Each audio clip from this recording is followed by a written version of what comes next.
Olá, alunos, pais, professores, responsáveis em geral, sejam todos muito bem-vindos a mais uma aula de Biologia da segunda série do ensino médio.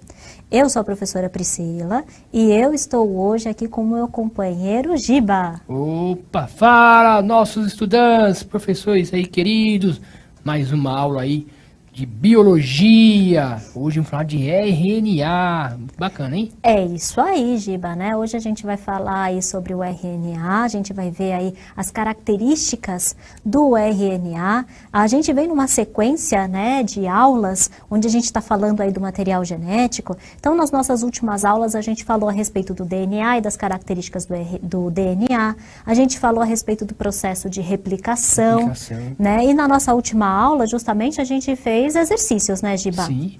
E aí hoje, né, dando continuidade então a respeito aí do material genético, hoje a gente vai falar a respeito do RNA, que ele é super importante, principalmente aí na formação de proteínas. Legal. Né? Um tema show também. Exatamente. Então aí, né, a importância da gente falar a respeito do RNA e a gente vai ver também as características desse RNA, né? Então aí para vocês o título da nossa aula tá aí, Receita da Vida, RNA e suas características. E aí, né, já vamos passar então aí para os objetivos da nossa aula, que seria reconhecer as principais características do RNA, compreender as diferenças entre o DNA e o RNA. Super importante também a gente saber as diferenças, né, Giba? Senão a gente acaba confundindo, né? E se confundir, acaba errando. Exatamente, depois, né? Exatamente. E isso é muito fácil, né? Esse é um tema muito recorrente nos vestibulares e muito recorrente nas provas de maneira geral. Então é importante a gente saber direitinho as características do DNA, saber direitinho as características do RNA também. Ainda mais sobre as vacinas novas, né? Com RNA aí. Exatamente, né? Que então, utilizam com certeza, esse RNA. ano, RNA...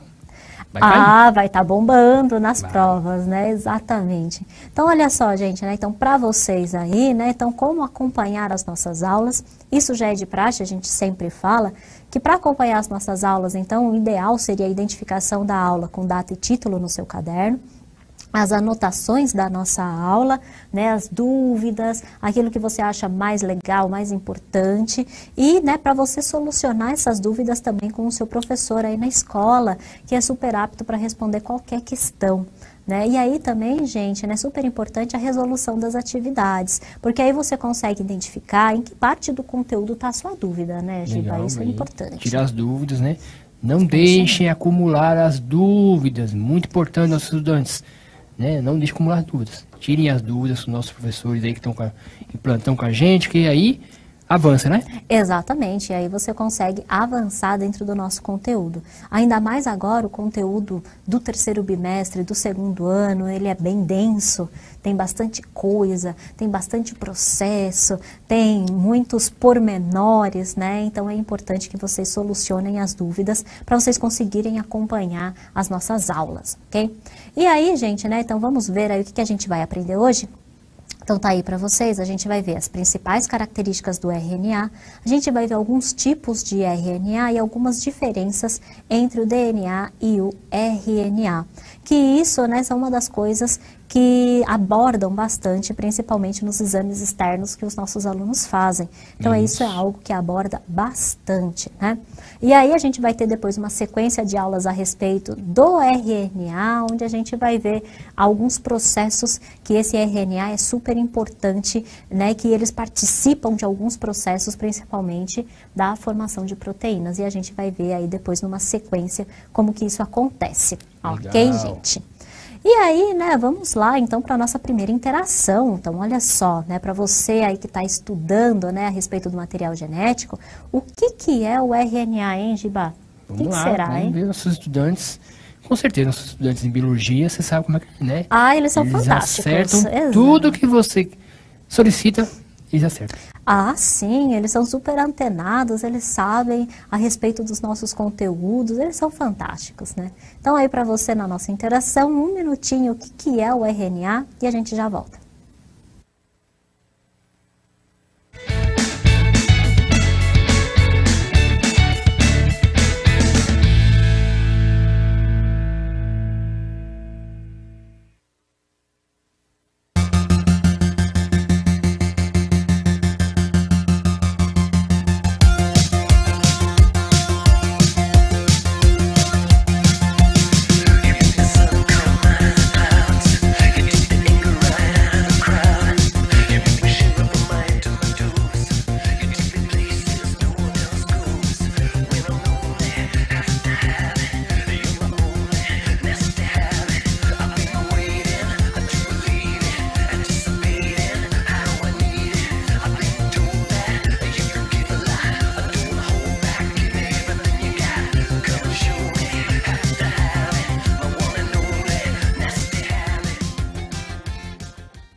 aqui nossos estudantes colocaram a questão, né?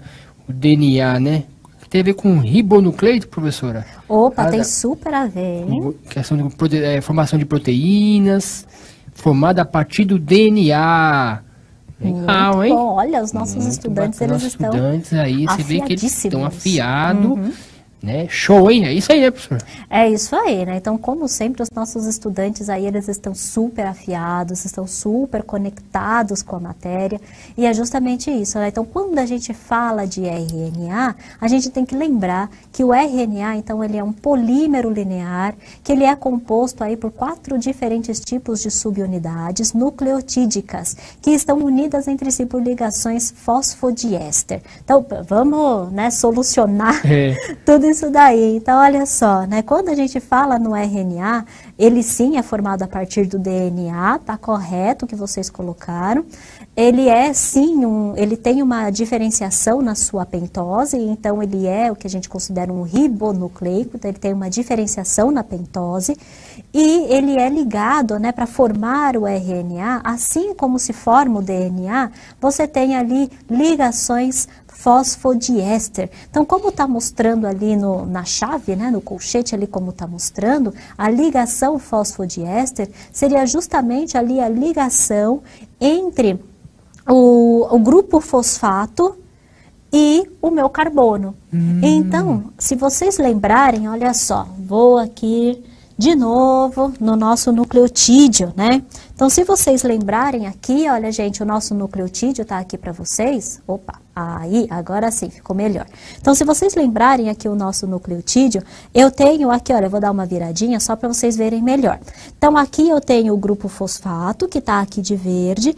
Ele tá ligado aqui à nossa pentose, né, que seria o nosso açúcar, e tá ligado aqui a nossa base nitrogenada, ok? Só para vocês aí verem direitinho. O que seria a ligação fosfodiéster? Quando esses nucleotídeos, então, eles estão ligados entre si, seria a ligação, então, desse grupo fosfato com o próximo carbono que vem aqui da minha pentose. Então, isso seria uma ligação fosfodiéster. E isso a gente viu também quando a gente falou do DNA.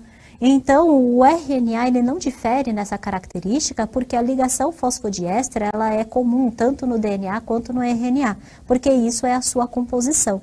Olha, então, isso é mais química, né? Esses tipos de ligações, ele é um processo mais químico, mas só para vocês terem uma noção, né? Não vou entrar nos pormenores químicos, né? Que nem teria capacidade para isso, mas aí seria justamente isso, essa ligação, então, entre o grupo fosfato, se vocês olharem aqui de novo, seria a ligação, então, entre o grupo fosfato e o próximo carbono que vai vir da próxima pentose do nucleotídeo. Então, seria aqui, olha, esse grupo fosfato com o próximo carbono, né, do próximo nucleotídeo que segue na cadeia. Então, isso é a formação, a constituição do RNA. Legal. Ok, gente? Então tem uma semelhança entre, né? Sim, isso seria uma semelhança entre DNA e RNA, que seria justamente essa ligação fosfodiéster. Tanto o DNA quanto o RNA apresentam esse tipo de ligação. Legal, né? hein? E aí, né, vamos falar um pouquinho de história agora, né? É sempre bom a gente relembrar, então, como que surgiu, né? Como que descobriram a respeito do material genético? A gente falou nas nossas primeiras aulas, quando a gente falou sobre o DNA, um pouquinho do surgimento, como, não surgimento, mas como que foi descoberto em si o DNA e o material genético de maneira geral. E nesse caso, com o RNA, não foi diferente. Então, lá em 1869, olha só, né? Faz bastante tempo, hein? Oh. Então, em 1869, tinha aí esse cientista, que é o Miescher, né, para mais íntimo, né, que é o Johann Friedrich Miescher, e o objetivo dele era justamente esse, né, que era determinar os compostos químicos existentes no núcleo das células. Então, ele queria ver do que o núcleo era formado. E aí, nos seus primeiros estudos, ele identificou um material de natureza ácida composta por fósforo e nitrogênio. E aí ele deu o nome de nucleína, que seria então o material que fazia parte da composição do núcleo. E olha que legal, já naquela época ele viu que existia fósforo e que existia nitrogênio, ou seja, ele estava perto, de chegar na real composição aí do RNA e do material genético de maneira geral. E aí, lá em 1880, a gente tem aí um novo cientista, que é o Kossel, que ele demonstrou que a nucleína continha bases nitrogenadas. Então, ele pegou a ideia do Micher, anteriormente, e aprofundou um pouco mais essas ideias, e aí ele viu as bases nitrogenadas. E aí vem uma série de cientistas, como por exemplo em 89, o Altman, que ele comprova a natureza ácida dessa nucleína. E ele conseguiu, através de uma nucleína com alto grau de pureza, e aí ele denominou essa nucleína de ácido nucleico, por causa da sua composição ácida, da sua natureza ácida. Olha que legal, Como que foi aí passando de tempo em tempo um pouco aí da história do surgimento, da descoberta desse material genético. A construção do conhecimento, Exato, exatamente. Cada vez tem a investigação, Cada cientista faz a investigação e aí até chegar na descoberta. A descoberta não é de uma hora para outra, professor? Nunca as descobertas são de uma hora para outra, Então você lembra, quando a gente falou a respeito dos métodos científicos, exatamente, Lá na nossa aula de vacina a gente falou dos métodos científicos e era justamente isso, Que era baseado em hipóteses e aí você faz uma série de investigações justamente para você tentar comprovar a sua hipótese ou não. E é justamente isso que os cientistas naquela época faziam e que nós, cientistas, também fazemos até hoje. Atualmente. Exatamente.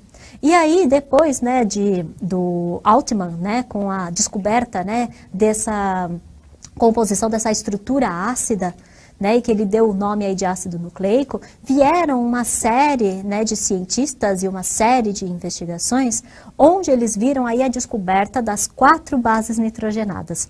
Legal, então, eles descobriram a adenina, a timina, a citosina e a guanina. Então, isso, a partir daí, eles, é a primeira descoberta do DNA, não do RNA propriamente dito, mas do DNA nesse caso. E aí, gente, isso, o RNA em si, ele só foi, então, ser descoberto lá em 1890. Onde eles viram que existia não só aquelas 4 bases nitrogenadas, mas eles viram que existia uma outra. Então, eles fizeram estudos aí com o ácido nucleico da levedura, e a partir desse estudo, eles viram que existia uma outra base nitrogenada, que era a uracila, e uma diferenciação na pentose. E aí, por causa disso, por essas diferenças, lá em 1890, então, eles determinam 2 classificações para os ácidos nucleicos, que é o ácido ribonucleico, que é o RNA que a gente está vendo hoje, e o desoxirribonucleico, que é o DNA que a gente viu lá nas aulas anteriores. Muito legal, então, olha só, super bacana, e a gente vê um pouquinho da história da descoberta dos ácidos nucleicos e do RNA propriamente dito. Então. E aí, gente, olha só, a gente falou um pouquinho, então, a respeito do RNA, a gente viu a sua descoberta, e a gente viu uma das características do RNA, que a gente já viu ali a questão da pentose, e a gente viu ali a questão da base nitrogenada da uracila. E aí, quais são as outras características do RNA, hein? 1 minutinho para você responder para a gente aí no chat, e a gente já volta.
Olha, nossos estudantes também RNA estão por dentro do assunto, hein?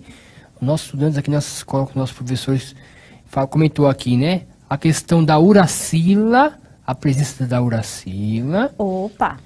Outro estudante aqui da escola, né? Aqui falou sobre fita simples. O RNA é feito de fita simples. Interessante. E a presença da pentose, que comentaram também nossos estudantes aqui, né? É isso aí. O estudante aí, Márcio, da escola aqui, do Williams Rodrigues Rebois, de Osasco, também participando com a gente. Perfeito, gente. Nossa, um abraço aí para as escolas que estão participando aí com a gente, para os alunos, professores, todos que estão interagindo aí com a gente.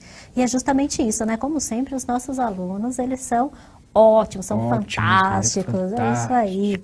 Então, quando a gente fala a respeito do RNA e de algumas características, a gente tem que lembrar o seguinte, né? Então, a gente tem o RNA, ele é formado aí por nucleotídeos, assim como o DNA, só que ele apresenta o ribonucleotídeo, que seria então da presença da pentose, que se chama ribose nesse caso. E uma outra característica que você falou, que também é a presença da fita simples. Então, ele não é como o DNA, que tem aquela dupla fita, aquele modelo de hélice, como a gente tinha visto anteriormente, né, que é o modelo de Watson e Crick. Não, ele tem aí, né, a presença de uma fita simples. E uma outra coisa importante, a presença da base nitrogenada uracila. Essa base, ela substitui a timina, e a timina está presente exclusivamente no DNA. Então, essas são algumas das características do RNA, aliás, são características importantes do RNA. Então, relembrando, né, seria a pentose ribose, então ela é uma pentose diferente da pentose presente no DNA. A fita simples é uma outra característica e a presença de uma base nitrogenada diferente, que é a uracila, que substitui a timina, que é exclusivamente do DNA. Então muito importante essas três características, né? São importantes. Adenina, né? Então é guanina, citosina e uracila. Exatamente, perfeito. Eita. E aí, gente, né, para vocês verem as diferenças entre o DNA e o RNA, tá aí para vocês na tela. Então, como a gente falou, o DNA é aquele modelo dupla hélice, então ele tem uma diferença química e uma diferença estrutural, né? Quando a gente fala nas diferenças químicas, são simplesmente essas trocas dessas bases. Então, a base ribose entra no lugar, né? E também a presença da uracila. Então, isso é importante. E na diferença estrutural, é simplesmente que o RNA é uma fita simples. Sim. Enquanto que o DNA, ele é uma dupla fita, então ele faz aquele modelo de dupla hélice, duas fitas conectadas, que as bases nitrogenadas que estão no centro, elas exercem uma força e através dessa energia exercida pelas bases nitrogenadas, as fitas, elas se torcem. E por isso a gente fala que é um modelo de dupla hélice. Isso certo. A gente já falou também bastante quando a gente falou de DNA. E uma coisa importante é que o RNA, ele também sofre aquele pareamento, assim como o DNA, quando ele faz o processo de replicação, o RNA, ele também sofre um pareamento, justamente porque o RNA, ele é formado a partir do DNA. Então, quando a gente fala de um processo que a gente vai ver mais adiante, né, quando a gente fala do processo de formação do RNA propriamente dito, vai ter um pareamento de bases para que esse RNA seja formado e esse pareamento ele vai seguir, né, aquela ordem, como a gente tinha visto lá no DNA, que era A com T e C com G. No RNA vai ter uma diferençazinha. O T não vai ter, né? Timina. Exatamente. Timina não aparece. Caiu fora. A timina caiu fora e entra no lugar a uracila. Então aí não vai ser mais A com T, mas vai ser A com U. Exatamente. E C com G. Exatamente. Esse o C com G A não muda. Ligeiro, né? Já trocou ali a timina. Já trocou, exato. Já pegou uracila. Exatamente. No RNA, então, a gente tem essa troca dessa base. Então, A com U e C com G. Perfeitamente. E aí, né, como que os RNA são formados? A pergunta que não quer calar. Então, olha só, para vocês, o RNA, ele é formado no núcleo, mas ele não fica no núcleo não, viu? Ele vai para o citoplasma, ele atua no citoplasma. Então, como a gente falou anteriormente, o DNA, então, eu tenho uma sequência de genes ali no DNA, que essa sequência de genes, a partir dessa sequência de genes, eu consigo formar o RNA. Esse RNA, que é formado a partir de uma sequência de genes, é um RNA mensageiro. Esse RNA é o que vai promover a síntese proteica. Então, a gente chama ele de RNA codificador. Só que tem uma região do gene que não necessariamente é uma região que resulta em uma proteína, mas são RNAs que partem, né, que são formados a partir de genes não codificadores, que não resultam propriamente numa proteína, mas que são RNAs que são próprios, por exemplo, para estrutura, que são reguladores, que ajudam no sistema enzimático. Então, a gente chama de RNAs não codificadores. Eles não formam proteína, mas eles podem auxiliar, como a gente falou anteriormente, nessa questão estrutural, questão de regulação e numa questão enzimática. Legal, hein? Né? Então, é importante a gente saber sobre o RNA, que ele é formado aí a partir do DNA. Né? E aí a gente tem alguns tipos de RNA. Entre eles o RNA mensageiro, que a gente já falou anteriormente, que codifica a proteína. A gente tem o RNA ribossômico, que ele é mais um RNA de estrutura, então ele forma aí a estrutura básica do ribossomo e catalisam a síntese de algumas proteínas, e o RNA transportador, que é um elemento essencial para a síntese proteica, que ele é responsável pelo transporte dos aminoácidos até os ribossomos, onde se unem para formar as proteínas. Então, aí alguns tipos de RNA, claro que a gente não vai ver hoje como que esse RNA é formado especificamente e como se formam as proteínas. Essas são cenas para os próximos capítulos, viu, Giba? Né? Eu lembrei do ribossomo, eu lembrei da piada, viu? Pode contar essa piada? Ai, a pessoa que é rica é ricossomos, e quem é liso? Lisossomos. Oi, Gostou? tá. É liso, né? É. Não tem o lisossomo da célula? Foi legal a ideia. Ribossomos, lisossomos. Aham. É isso aí, é isso Giba, aí, né? pessoal, RNA, que bacana, hein? E a gente vai falar bastante dessa estrutura aí do ribossomo quando a gente for falar de proteína. Mas na aula de hoje, não dá mais tempo, Giba, na aula de hoje. Mas aí já estão por dentro do DNA, do RNA. Exato, mas aí os nossos alunos já estão por dentro aí do RNA. Então, olha só, né? Nossa aula está terminando. Então, vamos ver aí um resuminho na nossa aula de hoje. Então, a gente viu o que é o RNA, a gente viu também da história e da descoberta do RNA, a gente viu algumas características do RNA, diferenças entre o DNA e o RNA, a gente viu também como e onde os RNA são formados, só que a gente vai dar mais detalhes nas próximas aulas. Nos próximos capítulos, não percam! Exatamente. E a gente viu também alguns tipos de RNA, que esses tipos vão ser importantes também para as próximas aulas. Então aí, gente, ó, fica ligadinho nas nossas próximas aulas, que a gente vai falar como que acontece esse processo, de formação do DNA e 2, de formação de proteína. De proteína, né? Exatamente. E também terão exercícios, né? Exercises. Sempre vão ter aí exercícios que a gente vai resolver junto, para que você consiga, então, solucionar suas dúvidas, aquelas questões que ficaram para trás. Legal. E aí, gente, né? A habilidade aí do currículo paulista em quem está inserida a nossa aula, né? Então, a aula de hoje está inserida aí nesta habilidade. E aí, conta pra gente, né? O que você achou da nossa aula. Tá aí o QR Code, o link para vocês fazerem a avaliação da nossa aula. Legal, tá acabando, tá acabando, né, ó, o pessoal aqui mandando um abraço, tá gostando da aula. Aula show, com a professora Pri aí, professor Giba. Muito obrigado pelo carinho de vocês, né? Adoramos vocês, nossos estudantes. Agora estão por dentro do DNA, você está por dentro do RNA, hein? Então, exatamente. Nosso professor já pode até elaborar algumas questões aí para nossos estudantes, né? Que vão tirar 10 aí. Com certeza, né? Então, olha só, gente, muito obrigado aí pela participação de todos vocês. A gente se encontra na nossa próxima aula. Até mais, gente. Tchau, pessoal. Até mais.